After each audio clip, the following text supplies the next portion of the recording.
Hey, salut à tous, on se retrouve aujourd'hui pour une nouvelle vidéo sur la chaîne Tech & Shoot. Et aujourd'hui, je vais vous faire un petit débrief de ce que j'ai retenu de la conférence de Xiaomi pour le lancement de leurs nouveaux produits. Mais avant de faire le débrief de cette conférence, je t'invite à cliquer sur le bouton s'abonner, c'est juste en dessous, c'est gratuit, ça fait plaisir, ça m'aide énormément.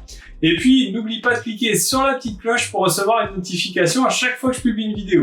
Alors je tourne la vidéo le jour de cette conférence, donc le 15 septembre, elle était à 14 h. Et franchement, sans vous spoiler tout ce que je vais vous dire, si vous n'avez pas vu la conférence, eh bien je suis vraiment content de cette conférence, c'était une belle conférence. Alors évidemment, on s'attendait à pas mal de choses et on n'a pas été déçus. Xiaomi a annoncé les 11T et 11T Pro, le Pad 5, ils ont même annoncé un nouveau vidéoprojecteur, le Mi Smart Projector 2 et une Mi Smart Band 6 NFC. Alors moi, ce que j'ai retenu essentiellement, c'est les deux smartphones, le 11T et le 11T Pro, et la tablette, le Pad 5, et c'est ce dont je vais vous parler dans cette vidéo. Alors pour les smartphones et pour le reste de la gamme, vous le savez peut-être, Xiaomi a décidé de retirer le Mi qu'on avait avant, comme le Mi 10T Pro par exemple. Et aujourd'hui, les smartphones et d'autres produits s'appelleront Xiaomi 11T ou 11T Pro.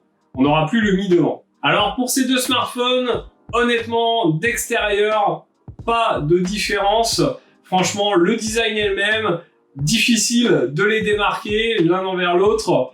Et on ne sait pas trop, quand on a les deux l'un à côté de l'autre, si on a un 11T ou un 11T Pro. On a trois couleurs disponibles pour ces deux smartphones. Le météorite grey qui est un gris plutôt sympa, un peu brossé visiblement, il a l'air assez cool. Le moonlight white, vous l'aurez compris, c'est un blanc, moi c'est pas trop mon truc le blanc. Et le celestial blue que j'aime particulièrement. Évidemment ces trois couleurs, je vous l'ai dit, sont disponibles sur les deux smartphones. Alors on va tout d'abord parler du 11T Pro qui est le haut de gamme de cette gamme 11. Et concrètement, au vu des specs qui sont annoncés, Xiaomi a voulu taper du poing sur la table et a avancé tout son savoir sur ces smartphones. Clairement, ils vont nous proposer un smartphone haut de gamme à un prix qui défie toute concurrence, mais le prix, on en parlera à la fin, une fois que je vous aurai donné toutes les specs. Alors, ce qu'ils ont mis en avant sur ce 11T Pro, c'est sa charge rapide. Je dirais même hyper rapide puisqu'on est sur une charge 120 watts.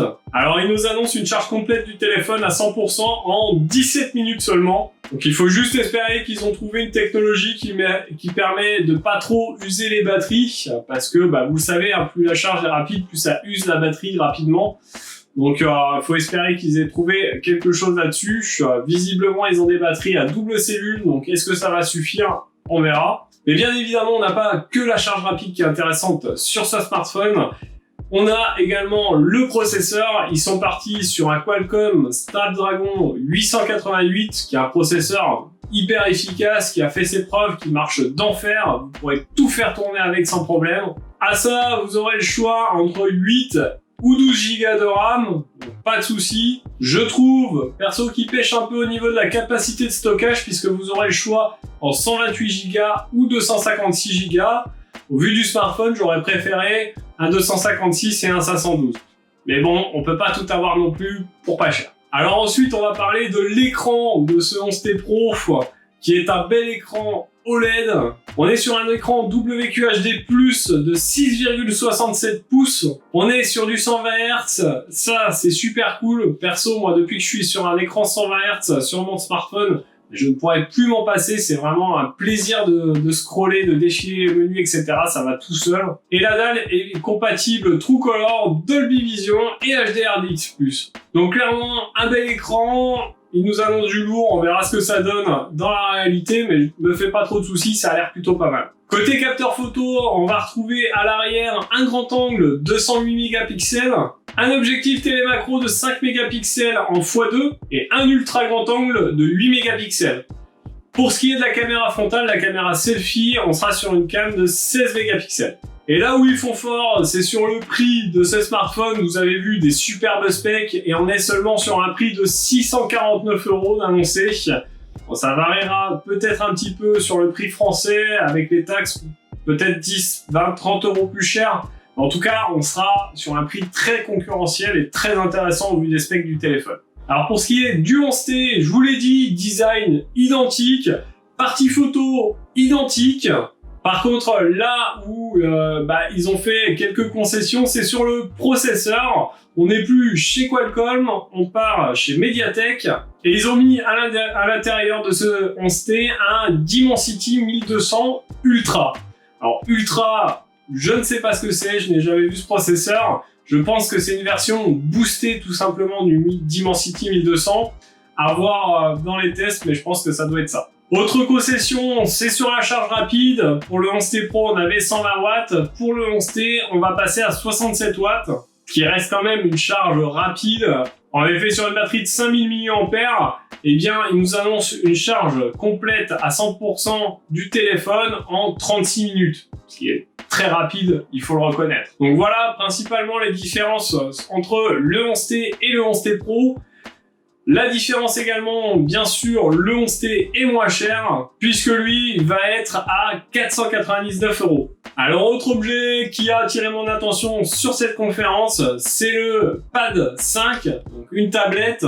Et clairement, on sent dans cette conférence, et au vu des specs, que Xiaomi veut titiller un petit peu l'iPad d'Apple. Alors, à l'intérieur de ce Pad 5, on va retrouver un processeur de chez Qualcomm, le Snapdragon 860, qui est un très bon processeur. Ce processeur il est couplé à 6 Go de RAM, ce qui suffit largement. Tout va pouvoir tourner sur ce Pad 5 sans aucun souci. Au niveau écran, on va retrouver un écran WQHD+ de 11 pouces. Un taux de rafraîchissement de cet écran de 120 Hz, ça c'est plutôt cool. Comme je vous l'ai dit, je l'adore sur le smartphone, sur la tablette, ça va être cool aussi. Cet écran va supporter le Dolby Vision. Et au niveau de la couverture de l'espace colorimétrique, on sera sur du DCI P3. Donc clairement un écran qui devrait être sympa, un pros sympa, de la RAM suffisante. Au niveau capteur photo, à l'arrière, on va être sur un capteur de 13 mégapixels. Pour la caméra frontale, on sera sur du 8 mégapixels. On aura sur ce Pad 5 4 haut-parleurs en Dolby Atmos. Ça, c'est plutôt cool. Ça signifie un bon son. En tout cas, je l'espère. On aura le choix sur ce Pad 5 entre 128 Go ou 256 Go de stockage. Pareil que les smartphones, j'aurais préféré 256 et 512. J'espère qu'on pourra mettre une carte micro SD à l'intérieur. Ça, je le sais pas encore. Mais je pense que ça devrait être possible. Et on va retrouver sur ce Pad 5 une batterie de 8720 mAh, ce qui, normalement, si c'est bien géré par la partie logicielle, devrait lui conférer une bonne autonomie. Et là, on voit aussi qu'ils veulent concurrencer l'iPad, c'est qu'on va pouvoir également acheter à côté un stylet, un Smart Pen, et clairement, voilà, il titille Apple. Et au vu de toutes ces specs, vous allez me dire que le prix est cher. Eh bien non, c'est là où ils sont forts. Ils sont sur un prix très bas au vu des specs, puisque pour la version 128 Go de stockage, elle sera seulement à 349 €, et pour la version 256, on sera à 399 €. Donc vraiment un prix très concurrentiel.